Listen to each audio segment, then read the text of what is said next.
this discussion comes out of some back and forth that we have had on the topics of mastery learning and how this might connect to the mission and the objectives of Scholars Online, both in terms of what we're already doing, but it's also, I think, conceived as a way of potentially brainstorming new ways that we might apply this concept, and also ways that I think Scholars Online is particularly well situated to kind of take advantage of a particular moment in education right now, with interest in this concept of mastery learning kind of growing, especially post COVID.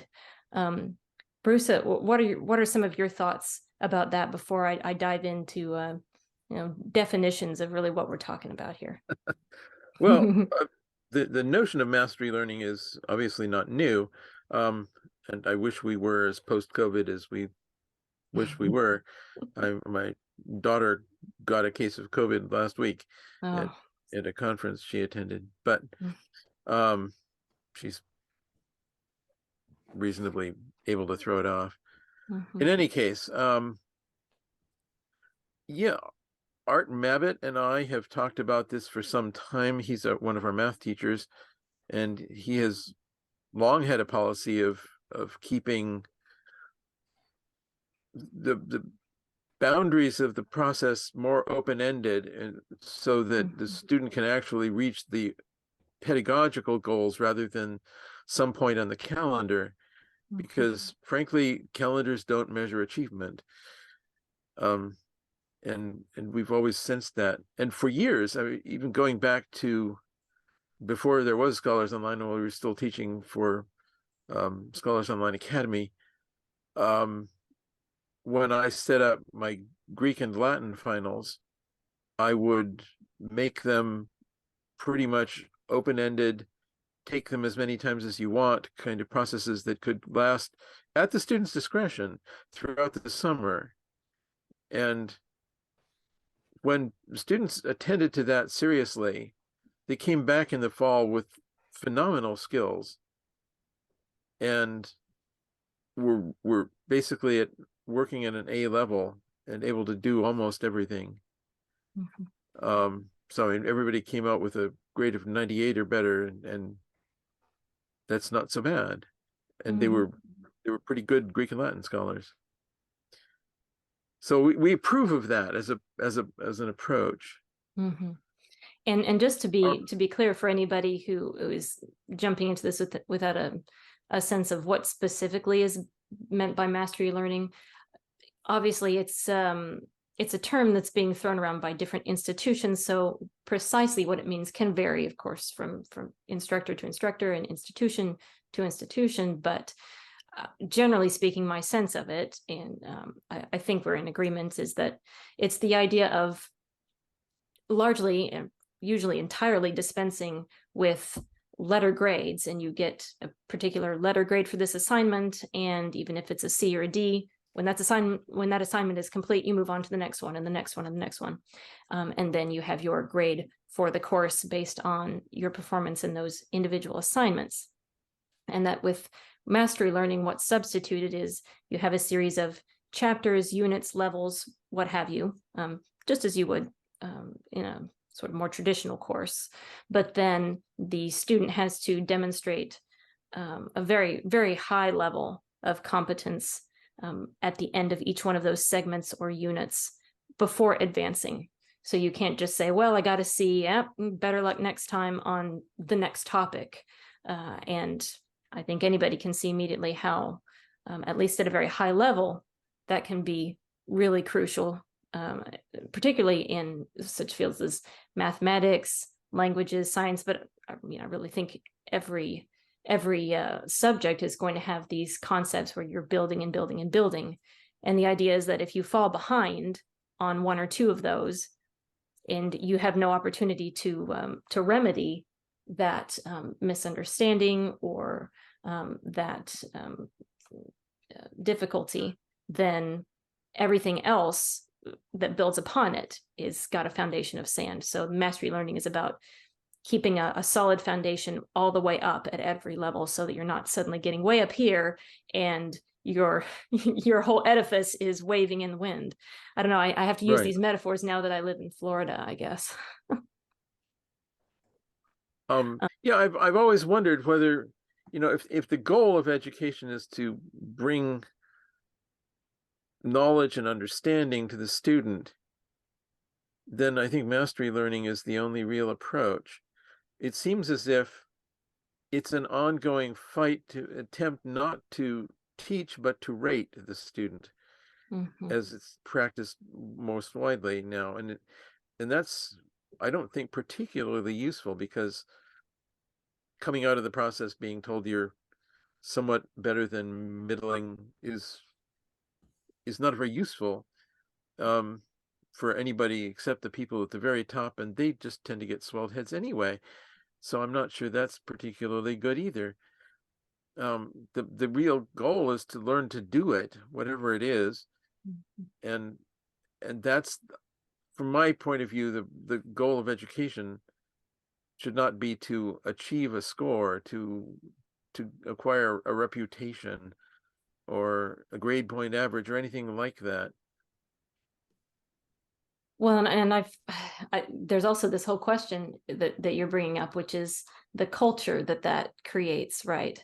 It's not just a matter of pedagogy as in terms of what is effective for learning, but it's also a question of what kind of individual are you trying to bring into being, really. I mean, if you're helping people self-actualize, if you're helping them become the person that they are supposed to be, are in what ways are you really doing them an incredible disservice? In what ways can you actually be stunting them in relation to um, their, I mean, they're in their lifelong learning. I think it's very interesting that in the arena of mastery learning, if you start looking around at talks and essays that are being published in various, inside higher ed, and as well as informally on blog posts and whatnot, you often see the concept interwoven with the idea of lifelong learning, and the idea that maybe this is a way of inculcating in people the idea that I am a learner. I am someone who is always taking in new information. I am always trying to expand my horizons, expand my competencies. Not I am somebody in this particular hierarchy because that's where my grade or my score have put me, or where even maybe where my job put me. But it's a struggle. I mean, I speak about all of this, and I feel like in many ways I've been on both sides of the aisle insofar as I took classes with Scholars Online. I have taught some with Scholars Online at this point. I went off to college for an undergraduate experience that in many ways felt like a bit of a continuation. I mean, I went to the University of Tulsa, which it's a university, but it's small. It has more of a liberal arts college feel, or it did at that time. It seems to still have that focus. And then after that, went to law school, where at University of Virginia, they have a B+ average across the board, and they've tried to make it, I think, where grades are maybe less of a focus for students. At least that is the idea that a lot of the professors have in terms of pedagogy. Of course, the problem is that you have recruiters from law firms coming in, and they can say, well, I don't want to talk to anybody who doesn't have X GPA or above after, Right. say, their first year, right? So this creates a certain environment and a certain pressure. Granted, the B+ does a lot to make people feel like, well, it's a little harder to fall through the cracks completely, although it is also a bit harder to distinguish oneself. And so there's a fair bit of jockeying for that. And I got to see how those pressures that are outside or almost outside the system can just create a lot of anxiety. They can sometimes be at odds even with what the professors themselves are trying to do. So it is a challenge. Well, I think it really is not what most genuine dedicated teachers want to convey. We Mhm, don't want to confer upon the student a status. That's not the point. mhm, And the idea of educational scoring as a kind of lever to status is just ultimately divisive, I think, and it doesn't serve the subject at all. It tends to create rifts and airs of superiority and all that kind of stuff, none of which is playing to our better natures as human beings. I I think it's kind of tragic to be wrapped up around that when there's so much good stuff out there to learn, and it really is worth learning, even if you're a little bit slower than the next guy. mhm, And my own high school experience with math was such that I was not a quick learner of math. I was a very thorough learner of math. What mhm, this meant was that I didn't get very good grades in my algebra trig class. And that was pretty much the end of the line for math for me. And I mhm, realized later on, enough later, that it wasn't really possible to start it up pragmatically, that I was getting all the chapters kind of 3 weeks after the exam on the chapter, but we never returned to them. So that was that, sort of mhm, let's move on. And and I felt that as a loss because I admired math and I still do. I like math, but it was not my strong suit. And I'm fine with being a Latin teacher, don't get me wrong, but I think that's not the best way to serve our students. mhm. Yeah, it can make students feel like a door is shut when it shouldn't be. I'm reminded of something I heard in preparing for this discussion.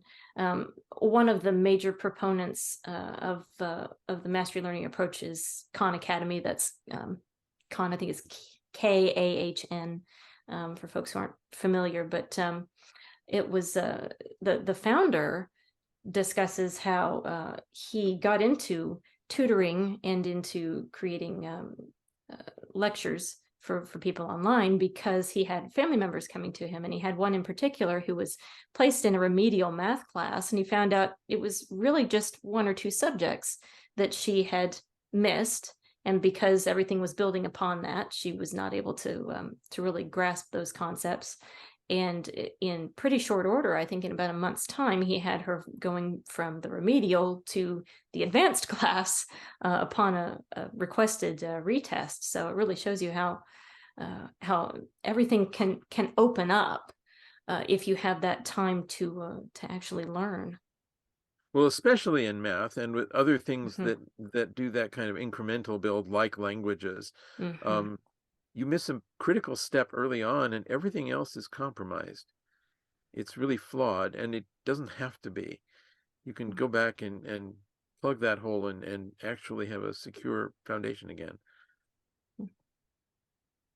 The other thing that we discussed when we were sending some outlines back and forth, if you're good with this, is be for me to discuss a little bit my experience with learning an instrument, because that's another area where you have some building upon, and but it's also a little bit less. Oh, I don't know. It's maybe a little bit more fuzzy or qualitative.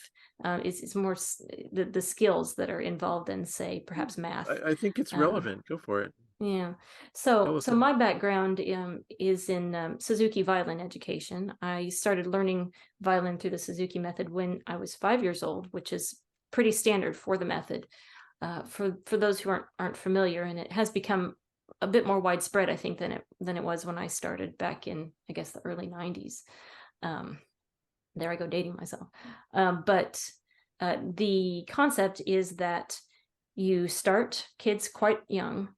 As much as possible, you do incorporate game playing, but it is jumping into the instrument and learning the skills. You're just breaking it down to a pretty granular level when you're starting that young.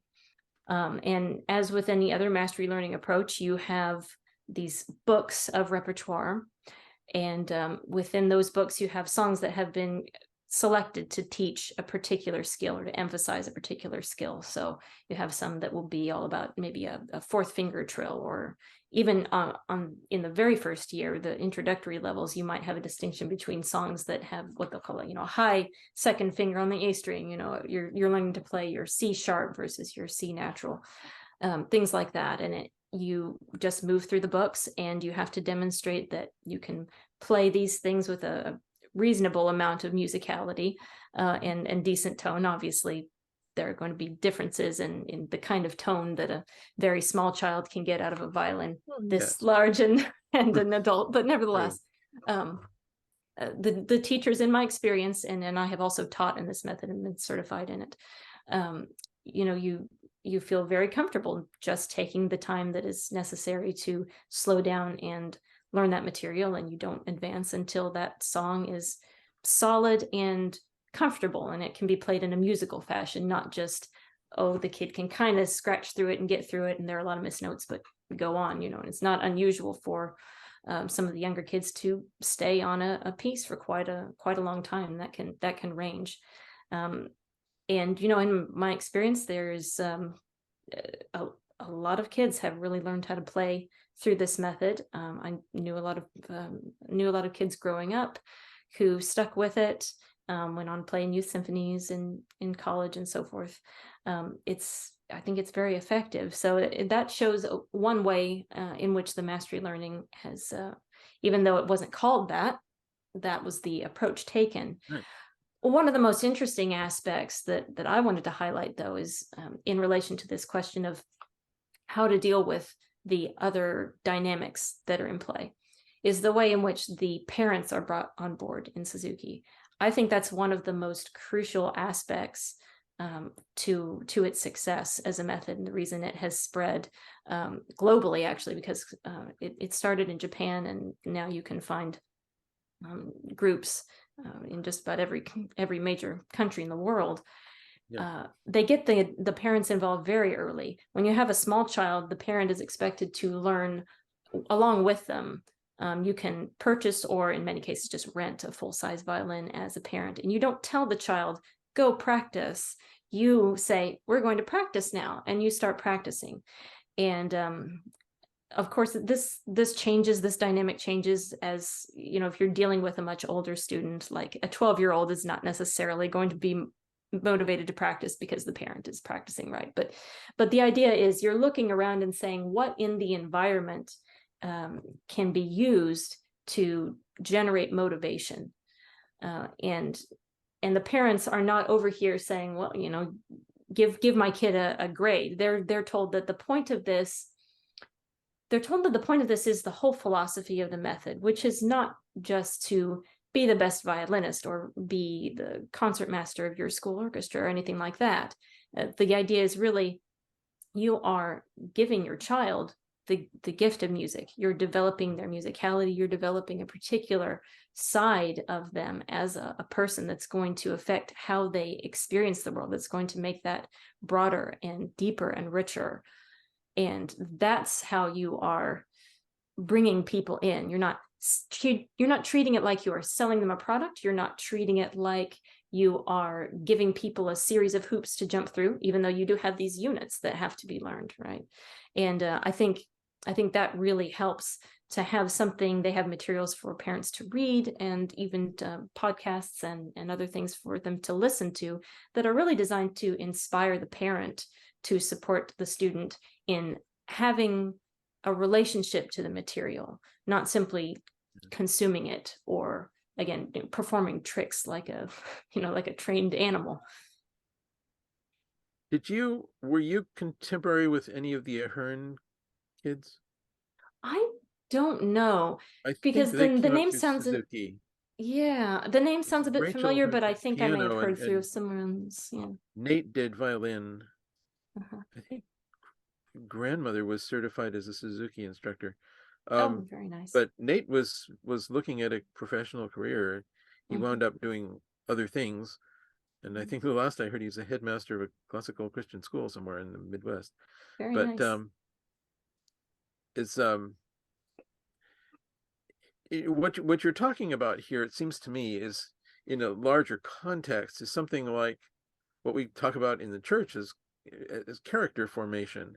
Mhm. You know, it's building an aspect of a personality that, at the risk of sounding kind of oddly condescending, but I don't mean to, people who have experience with and training in music, for example, um, look at the world a little bit differently.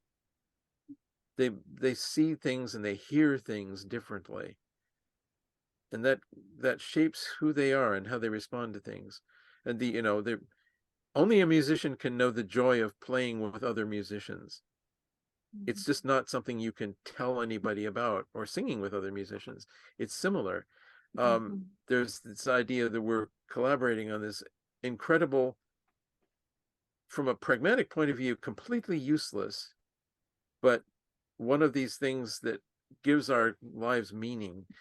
Mhm. And that exists is I think says some important things about being human. Yeah, absolutely. And there's definitely a growing body of literature in areas like neuroscience, cognitive science. Um, but I always hesitate to get too far into those weeds. I mean, I appreciate that that work is being done. At the same time, there's also a part of me that bristles a little bit anytime people try to say, and this is how we'll develop this part of your child's brain so that they No, can get a better SAT score, so that they can get a better you're job, so right. they can. That's taking it to the wrong end once again. Yes. Um, but obviously, the problem there is, if nothing else, is a kind of gross reductionism. Hmm. The idea that this is all for the sake of getting some other, in Wordsworth terms, getting and spending thing. Hmm. We got to get past that, at least in part. The idea that a life's achievement is to be measured in the bottom line of your bank account is a truly tragic perspective. I think it's interesting that what I'm seeing now is almost like that has to be adopted sometimes as a selling point. And occasionally I hear teachers, nobody at Scholars Online, but I see this sometimes in the music community. It's almost like it's a form of armor that has to be deployed, or sort of a lure that has to be put out there, so that you can bring families in, and eventually they'll start to figure out the real reason why they're here. But you can give them a little something to kind of get them to sit down with you and play that instrument for those first few months, and then they might start to experience something that you couldn't really tell them about anyway. Um, Right. but I still don't like it when Well, yeah, I mean, it's almost like those anti-drug ads, right? yeah. Here's your brain on drugs. It's kind of, here's your child's brain, here's your child's brain on Mozart. Ta-da! Yeah, yeah. But you don't get Yeah, any the Mozart guarantees. It's effect not stuff, about that. yes. No, It's no. it's about, this is music and it's glorious, and why would we not want to do this? Hmm. Yeah. Well, and like I said before, I think that's why it's good for us to sit down, not just the teachers, but as much as we can with alumni, and maybe at a future time to have some events involving parents, where we can discuss these things, and they can really get a good sense of the purpose behind all of this, because it is, I suppose on one level you could say, well, it's just talk, but it gets the ball rolling. It gets people thinking about something beyond just, as you say, getting and spending. Right. I have known, absolute for certainty, that the kids who do best with our program are the ones whose parents are not just standing on the sidelines and kind of saying, yeah, go for it, who are Hmm. actually engaged with and interested in what the kids are doing. Hmm. And it makes all the difference. And some Hmm. of the parents, actually roll up their sleeves and get right in there and take courses themselves. And I didn't think early on that that was likely to be something that would happen, but it's happened with some remarkable success with some of our parents, and they've come to perceive the value in this kind of learning themselves. And I think it really is valuable. It's valuable for its own sake, not not for the sake of what it buys you in terms of your SAT score or college admissions or anything like that. Yeah. I had one student, I won't name her because that's probably a violation of confidentiality, but she did 6 years of Latin and 5 years of Greek with me. No, 6 years of Greek and 5 years of Latin with me. And she went on to go to Hillsdale after that. And she basically was able to coast through, well, not coast, but to start a classics major almost at a graduate level when she entered college. And what that did for her was make it entirely a matter of, this is what interests me. I can pursue it now because I've got all this other stuff out of the way. I've got the foundations laid, and the teachers loved having her because she was a wonderful, capable student, able to drink up whatever they poured for her.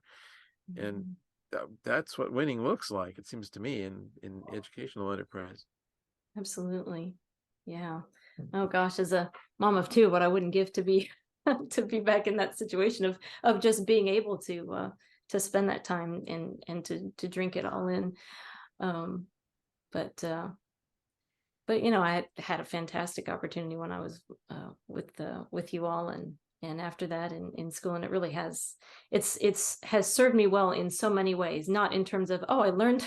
I think it's so funny. Occasionally, one runs across somebody who says, "Oh yeah, I'm an attorney, and you learned some Latin. I'll bet that was helpful in in learning some of the terminology that floats around." Well, okay. Basket of those things are still current, I suppose, but it's in your personal life that these things that you return to them. Sometimes there's almost just a feeling, you use that metaphor of drinking it up. There are times where you just feel dry and you have to sit down and you have to study something. My Latin, I would really like to come back and take a course with you all, maybe in another year when my youngest is a bit older. Thank you. I've got one entering preschool and one learning to walk, so it's a bit crazy right now. Well, Well, the you other did thing a classics major in college, right? I mean, I it's did, but classics. I'm just rusty now, Well, that's all right. I mean, you have a pretty fair foundation there. I realize this is it's a something to sort of. conversation mostly between the two of you, but one of the things that has occurred to me listening to this is that we've been talking about mastery in terms of gaining control over a subject, and part of that is so that you can go on and do more with the subject, whether you do that professionally to get a job, which should not be the primary goal of learning anything. But one of the other pieces of mastering something is that you not only control it, but it has become a part of your life. So as Bruce mentioned with music, it changes the way that you look at the world and the way that you experience things. And sometimes that spills over into the experience of people around you. Every once in a while, we get an email from a parent and we look at each other and go, yes, that's what winning looks like. And the one that I'm thinking of particularly was the mom who wrote me and said, I was cleaning my refrigerator out and I found this Tupperware full of green stuff and I didn't throw it away. I got out my son's microscope. This is the idea that you have managed to change the way you look at something. So it's not just waste, it's not just an annoyance, but it's something fascinating that you can look at closely, and that will tell you about the incredible diversity of life on this planet that God's created for us. I think that's also a piece of this that we should not be forgetting when you're talking about it. Right.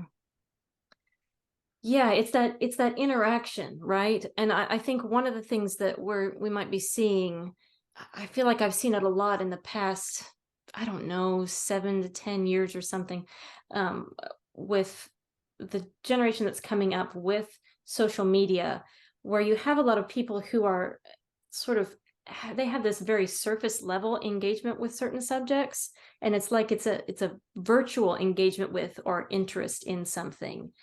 And that's completely different from, as you say, getting in there and experiencing it on a daily basis. Like I don't know. This is not an academic version of this, but I can think of other examples. This just happens to be salient to me right now because I moved to a place where we have no plants at all in our backyard. And I started really taking up gardening seriously.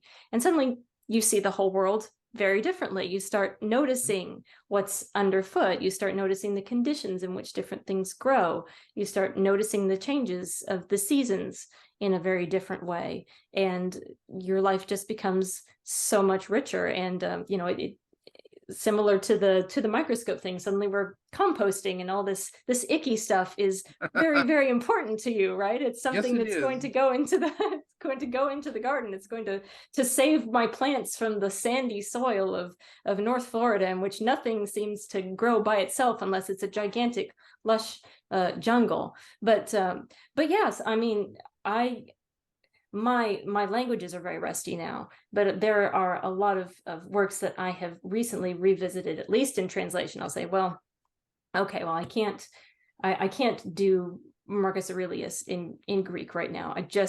I'm not there right now with my languages, but I can at least reread, and I can get so much more out of it. And in rereading some of these things in translation, I mean, just rereading Plato, I mean, I don't have spare time, and you make spare time for the things that are a part of you and for the things that are important to you. And that foundation was laid in Scholars Online. I mean, very, very early on. I'm glad to hear that. That's the goal and the hope, certainly, with which we've been approaching this for years. Is we haven't managed to turn it into a large, cash cow, big industrial operation, and I don't think we ever will. But that was never our real goal in the first place. Right. Well, and that's the other question, isn't it? Whenever people start talking about mastery learning, there's this whole problem of how do you scale up?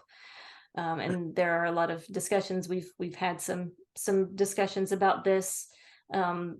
Obviously, Khan Academy has a particular approach. The general hope I think that I have noticed outside the Scholars Online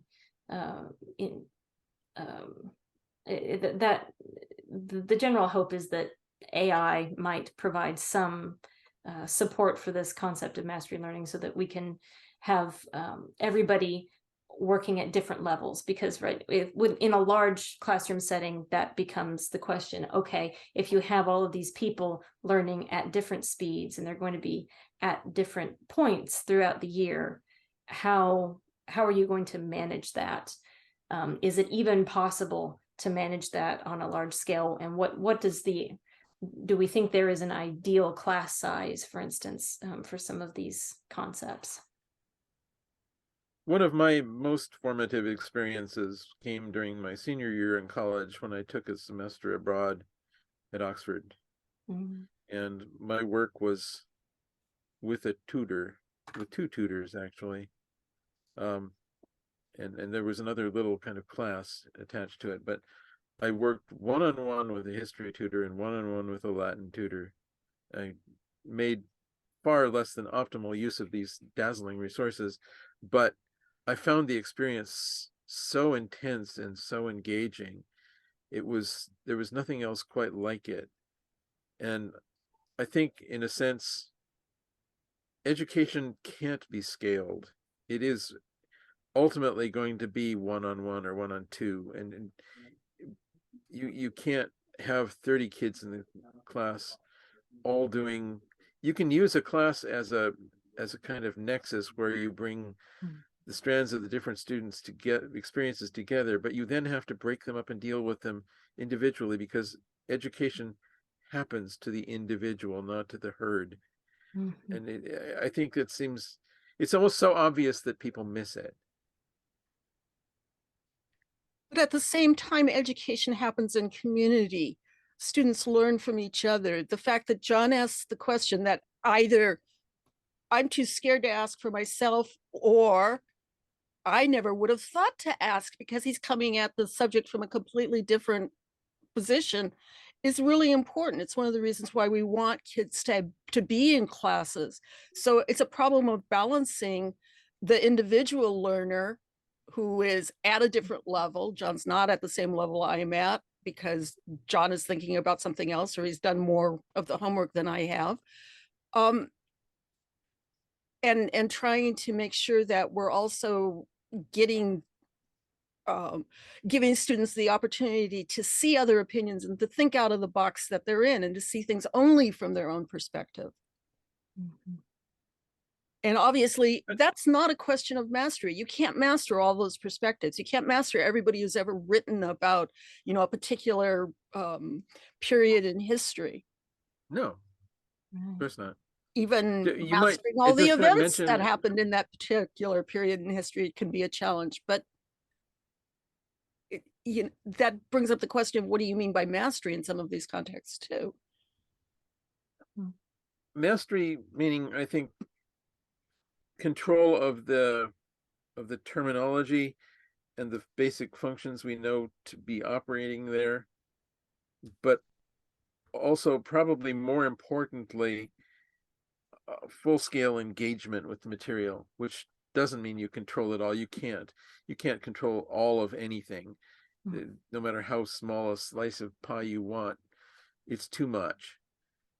We just have too much knowledge out there for us to master it by sheer acquisition. But becoming, it's maybe it's in terms of intimacy with the material. This sounds almost problematic, but I think that's, you know, you've dealt with, you've played with, you've related to these ideas long enough that they're part of your environment. You might mention the student who asked about the free mitochondrial DNA. That's true. The question came up in biology class. Or are we talking about the mitochondria external to the cell or? Yeah, you were talking about that. Okay. So I don't know how much biology background you have, but mitochondria are organelles within cells. Mhm. Okay, so they're found in eukaryotic cells. They don't exist in bacteria or archaea. They do exist in protists. And they are the energy breakdown factory. They take in glucose, carbohydrates mostly, but they can even process proteins if they're hungry enough. And they break it down, and using the chemical energy in the bonds, they create a new form of molecule called adenosine triphosphate, which anything in the cell can use to break the final phosphate off and get energy that's in that bond. So this is, you know, a really important function. Every eukaryotic cell has some of these, with a very few exceptions, and every human's got loads of them. You have hundreds in each of your cells. Well, they have their own membrane. They look like little bacteria. So one of the questions is, how did we get, you know, what is basically a cell within a cell, particularly when it has its own nucleus and its own DNA. And these all reproduce by binary fission. They don't reproduce through mitosis. They're not doing changes in their DNA. So if you look at human mitochondria and look specifically at the DNA, the only place you're going to get that is from your mom. Sperm don't carry mitochondria. You get it from the ovocell that your mom gave you. And those mitochondria strains, there are only a couple of hundred of them, variations in the DNA. We can trace human history globally and migration history globally by looking at mitochondrial DNA. So it's incredibly important. One of my students in biology class asked, well, you know, if they're fully equipped, they've got their own DNA, they can reproduce on their own as long as they have access to resources, can they live outside the cell? Well, it turns out nobody's asked this question until about 5 years ago. Wow. And in fact, your blood has tons of mitochondria in it, and we don't know why it's there. Oh my. So, you know, here's okay, I'm curious about this question that came up. And, you know, I didn't know the answer. I had to go hunting it up on Google and see what research had been done. But he opened up a whole new area of, this isn't in the textbook. This isn't even something that people thought about. I never learned about it because my biology training's way in the past. So getting getting the students to engage in the material at that level is, I think, one of the things that we want them to grapple with. What are the questions to ask? What are the questions that nobody else has asked? You get to ask those questions, because it may be, it's not a stupid question. Mm-hmm. Mm-hmm. There are now major Well, research projects about this question. I think it and you also bring up, informs the overall dynamic of how we try to teach. Hmm. A famous classicist whose name I will not mention, because this is not a complimentary point, said to another friend of mine that he had never learned anything from an undergraduate. And I thought, that's very sad. That's very, very sad. I learn things from my 6th grade students all the time. I learn things Mhm. from all my students all the time. And if you're engaged and they're engaged, I think that's almost certain to happen. It should happen. Mhm. Yeah, either your students are too intimidated or too cowed by you to speak up, or you're just not listening. Yeah, well, One of the I two. don't want either of those to be true. I don't Mm. thrive on intimidation, or I don't have anything particular invested in having my students think I'm specifically, special hot stuff. I want to guide them. I want to engage them in a dialogue. And if they wind up teaching me, yay, that's good. Well, and Christy's point about that not being a stupid question, I think that brings us on back to this point that when everything is too, I don't know, sort of reputational, when everything is just about reaching a certain level in a hierarchy, right, then you're more focused on how you appear to others. And if you're more focused on how you're coming off, then maybe you're not going to speak up. And I've definitely been in those kinds of situations before. It's not even always the teacher's fault. In fact, I don't think I can think of a single classroom setting that I have been in at any level where the teacher was pushing that vibe on the class. But sometimes when there is that fierce competition for a particular spot in the hierarchy, if you get the wrong dynamic going, it's like everybody is too nervous to say something, too nervous to ask the stupid question, just because the person sitting next to you might roll their eyes, oh, mitochondria outside the Well, cell, what a I ridiculous think idea. we've created a culture in which people are afraid of making mistakes Mm-hmm. and being seen to make a mistake. I just Yes. recently finished reading a very challenging book called no, I don't remember.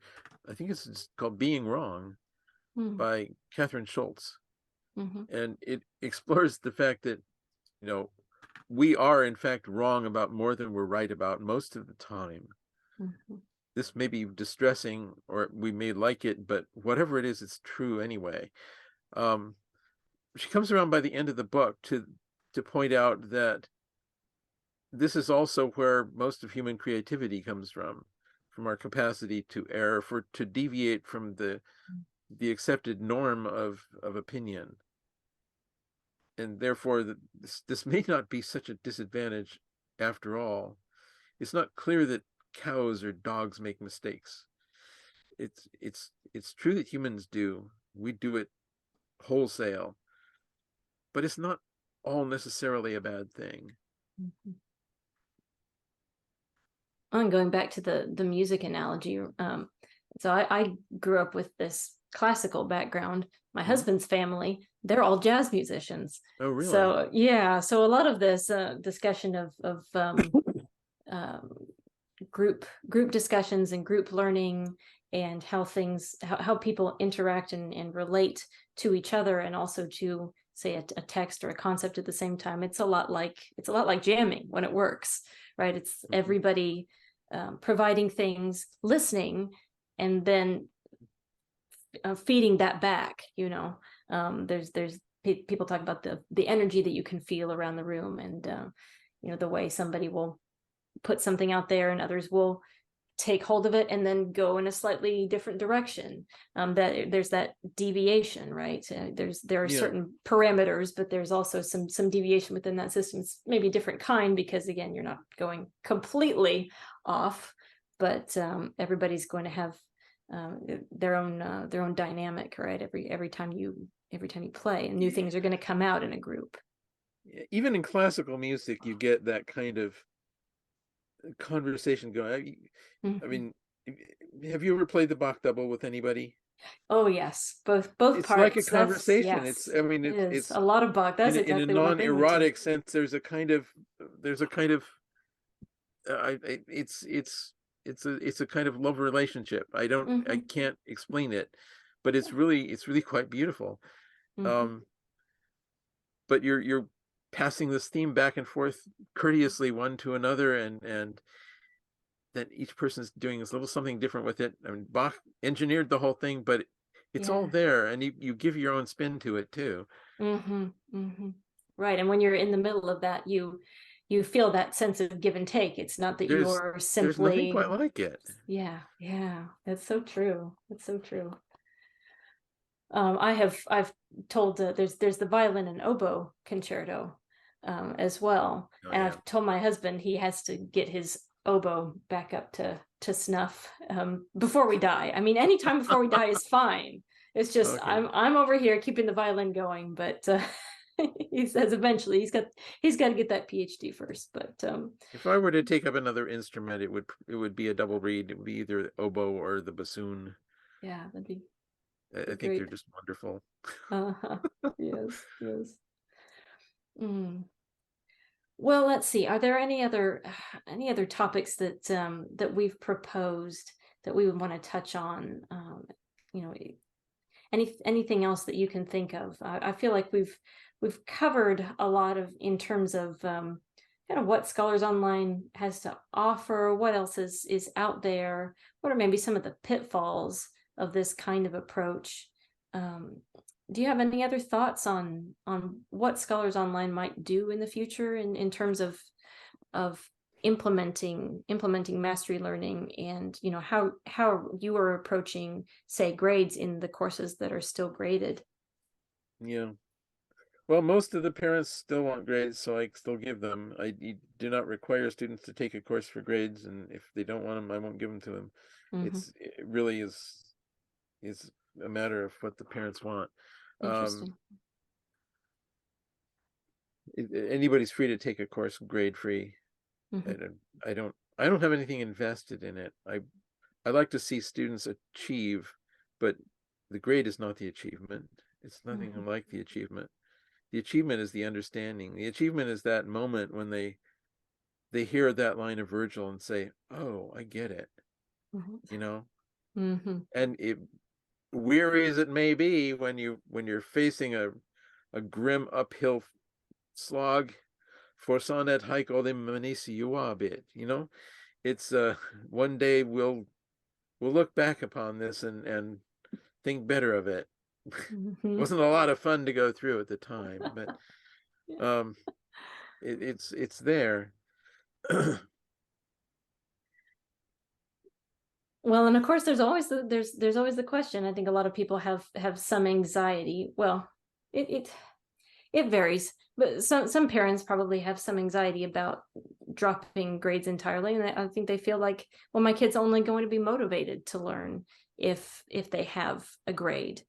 It might be worth briefly discussing alternative forms of motivation. I mean, at the end of the day, once you get to a certain age, I think the subject itself has to be the reward.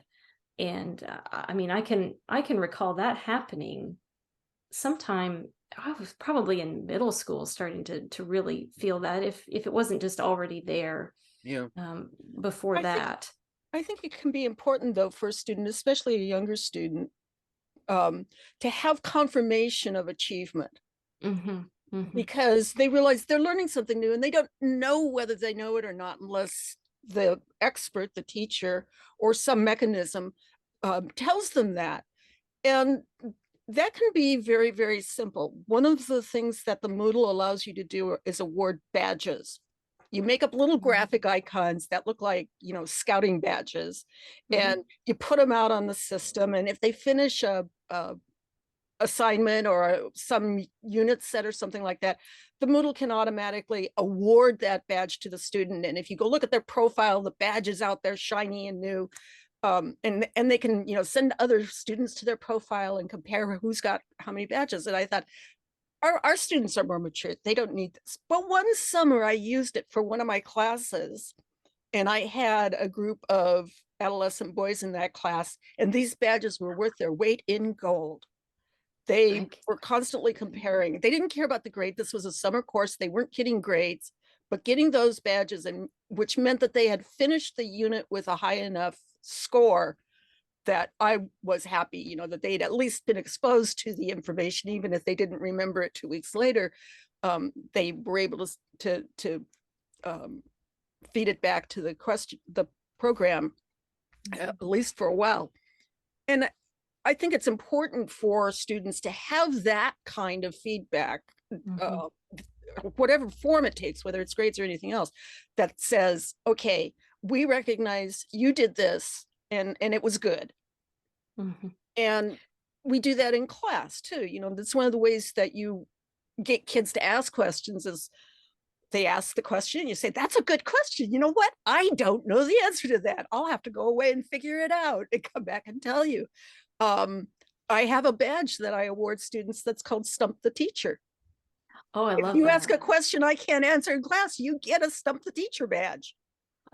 And I'm then committed to go find that answer and post, a response to that student. Can a student get more than one of them? Huh? Yes. Can a student get it more than once? Yes.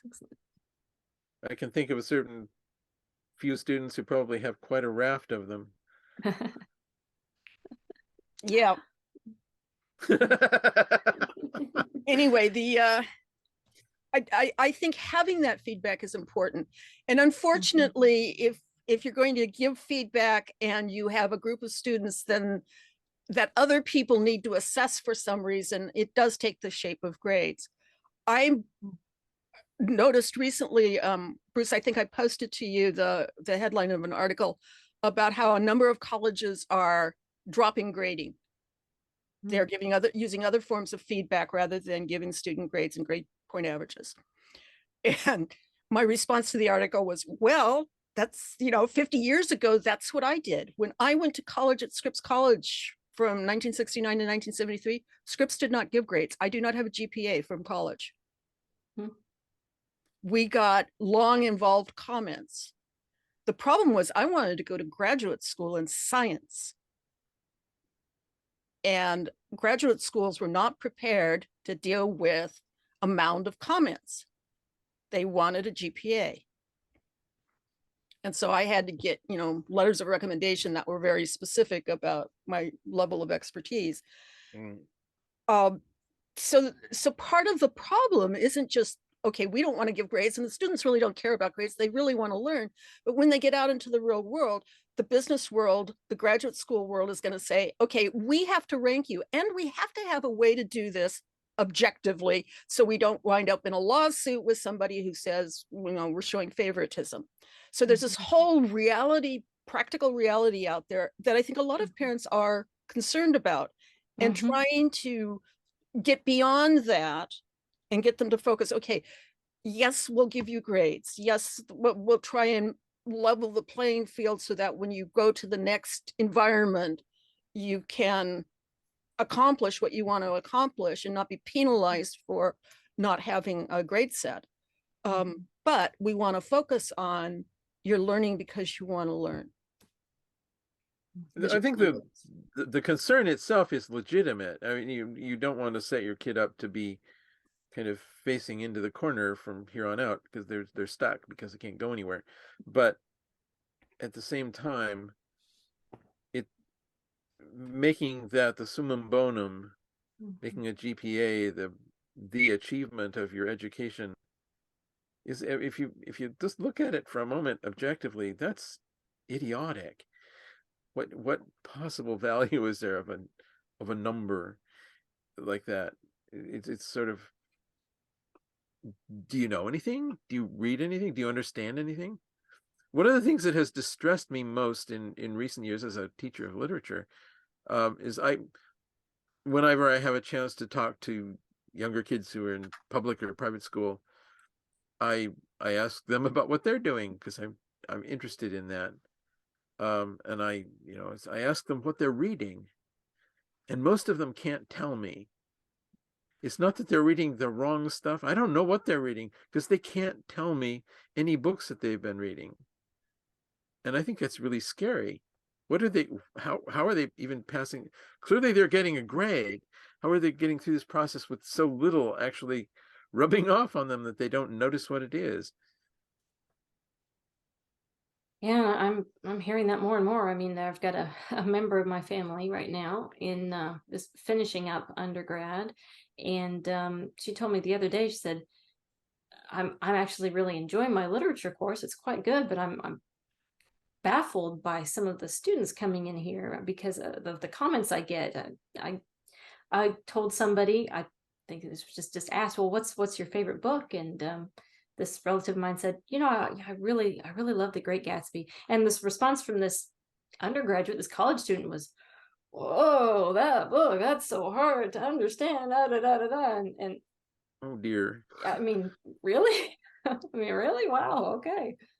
Yeah, I can it's find you a few very harder strange. ones. I right, yeah, yeah. I mean, it's not Cat in the Hat, but I mean it used to be pretty standard fare in high school, as Indeed. my recollection at any rate.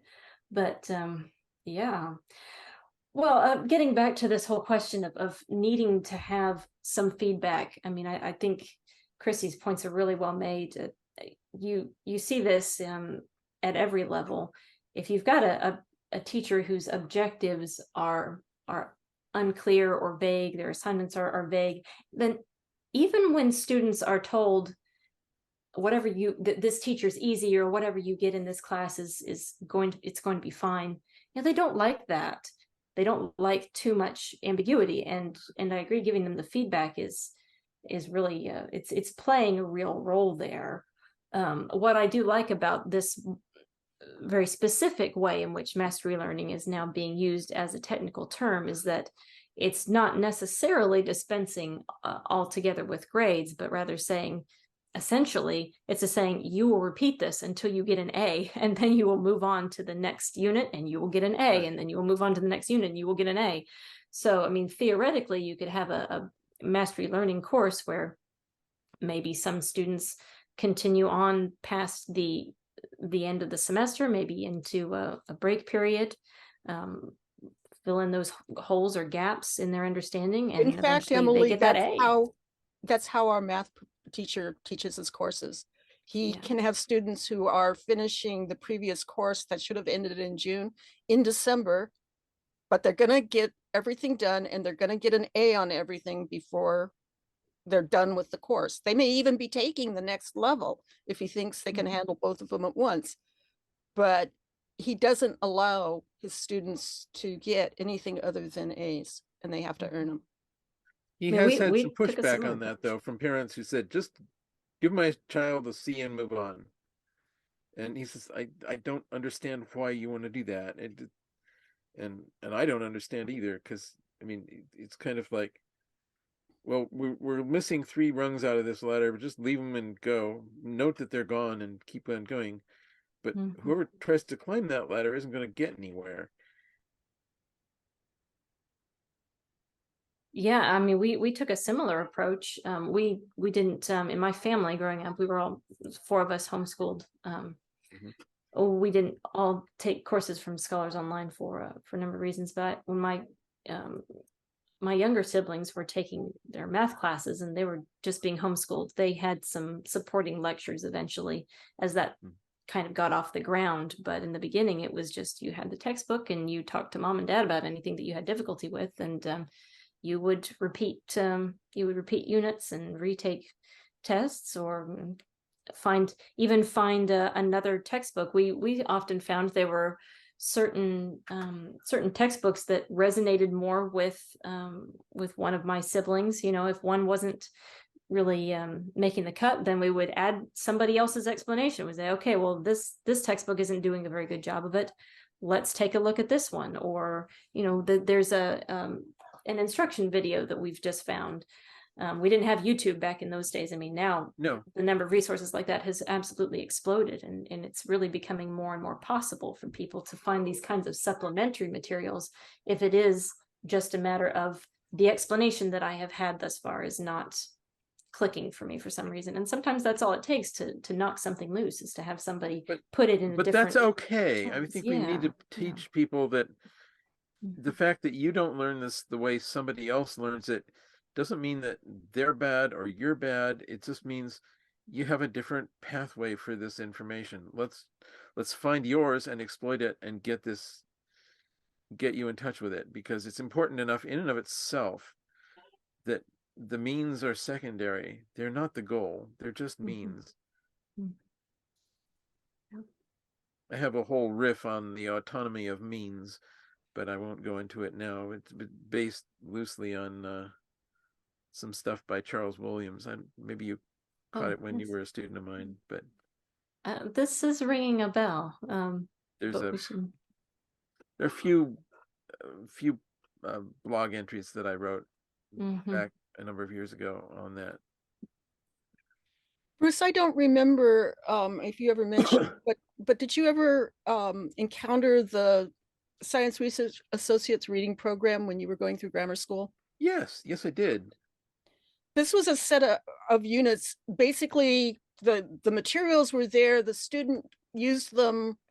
They asked the teacher for help when they got stuck, and you had to complete a set of exercises before you could move on to the next unit level.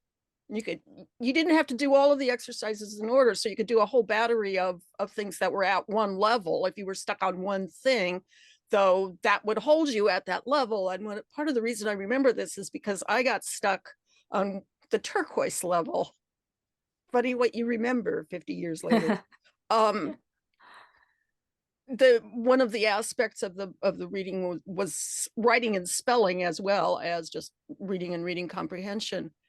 And I could not get past this one unit because I had a mental block about how to use E and I when you're spelling.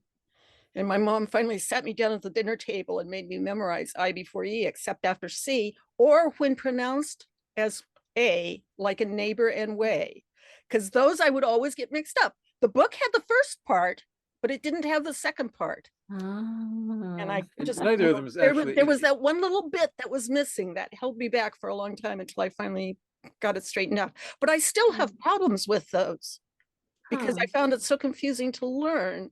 It never got straightened out, and I'm often looking them up. And it's also not strictly true. I mean, there are a bunch of words that don't work that way, like weird. Yeah, and then when you go off and try and learn German on top of it, and the spelling rules are different, you get this conflation. German spelling rules are acoustically solid, but they're not the same as the English ones, and then I get mixed up. No, they're not, but they at least they're consistent in themselves.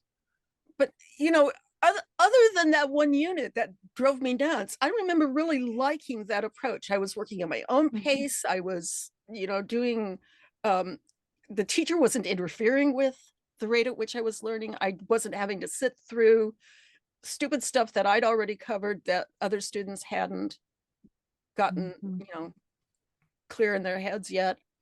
So it's another one of these, how do you challenge the student who has control of one level of material when you have other students in the class who need help gaining that control? And that's true even in our classes when we've got multiple students, especially coming in at different levels and different ages. It's not just mastery of technical skills for the course, it's also maturity levels that can interfere with how they're appreciating literature, or whether they're ready to really tackle a set of concepts. Yeah. Well, that's I guess that brings up the whole question too of ways, and I think one thing that we've discussed before that sets Scholars Online apart is the way that you all can kind of pivot and experiment a little bit. I mean, not going out and changing things drastically, but introduce things. You have the ability to do that when you don't have a gigantic class and a gigantic bureaucracy. You have that nimbleness, I think, as an institution to do that. You're working, with at least with smaller groups. So if you do have these distinctions among people who are might be the same age but at different levels or whatnot, you can work with people, more one-on-one, break things down, in addition to having maybe a larger discussion. Or we don't really have anything that, as far as I know, that's more lecture based, where it's just one individual drones on and on. So I've never wanted to do that. Yeah. In my literature classes where I have some where students come in and they sort of want to sit and listen to professor talk. And I just don't want to do that. I want to have a conversation. If I had something I just wanted to say in extenso, I would just put a web page up and let them read it. I don't see a point of wasting their time or mine in conducting this as a class. Classes for dialectique, as Socrates would have it, right? It's the back and forth, it's the conversation, which is critical. I mean, I really think that's where education lives. Well, and now that there are these other sources out there, if people do want a lecture on something, yeah, they can go out and they can get that. Oftentimes they can get a pretty solid one for free. They can look up Yale courses lectures and I mean, Yale, they've got Stanford, something like exactly. MIT. I mean, there's a whole range of them, and some of them are dazzlingly good in their terms of their coverage. Right, but as you They're say, not, they're not interactive. They're not an education. They're a tool. Yes. They're a resource, but they're not an education. The education has to be calling something forth from the student. Well, it's like the difference between listening to and playing music, perhaps. And in the Suzuki method, you not only work through those units in order, but you also have a CD or a recording. Nobody uses CDs anymore, I guess, but you have a recording. Yeah, I have some, but I'm starting to lose devices that can do anything with them. I feel like I've been here before, but yeah. But you're always listening in on what other people have done with the piece, and then you are engaging in the performance. So you have this sort of passive receptive mode, and then you have the whatever you like to call it. Like in language learning, people talk about the input and output sometimes. You can't be all input. You can't be sitting, you can't say you're learning a language simply because you sit around with headphones in, listening to people have conversations or read in your target language that you're learning. You have to be actually also using that language, speaking with other people, writing it, and having that writing evaluated by somebody else for its flow, its errors, etc. I had a hard time in German in college the first couple of years for precisely that reason. I was a little bit intimidated by the teachers. One of my first teachers was going through a nasty divorce, and she was just generally sour of disposition. And so I wound up feeling like she was going to bite my head off if I did something wrong. And of course, that's the than which there is no worse situation for teaching language. You need to, I mean, in the Army schools, I gather they lubricate the students by giving them drinks in the evening and get them to talk, because talking in the language is it. It's what makes it happen. And so it took me a long time to come out of my shell, because I was afraid of the teacher a little bit, and kind of thought that maybe it was a mistake that I'd even gotten into this classy college, and thought maybe I was not good enough anyway, since some of the other students seemed to be better at it than I was. So it was sort of, it eventually wore off, but it took me a while. And I want to try to create a context in which students can feel free to make mistakes, because making mistakes is not a bad thing. It really isn't at all a bad thing. It's okay. Well, I think that's actually a rather nice place to wrap up. Unless you all have something else in No, our I think topics that's that you'd like to touch probably on, a good but place to wrap up too. I yeah. hadn't thought of it in those terms, but yeah. Kind of gone all, we've gone from to the two M's from mastery all the way to mistakes. It's like they're the two sides of the two sides of this Janus faced topic here. Well, I think mistakes are the way you achieve mastery. Exactly. You learn to I like shoot a that. basketball because you've done it how many hundreds of times, and you've acquired nerve reflexes and musculature that adapts you to that. You don't get it right the first time. If you did, it would be a fluke anyway.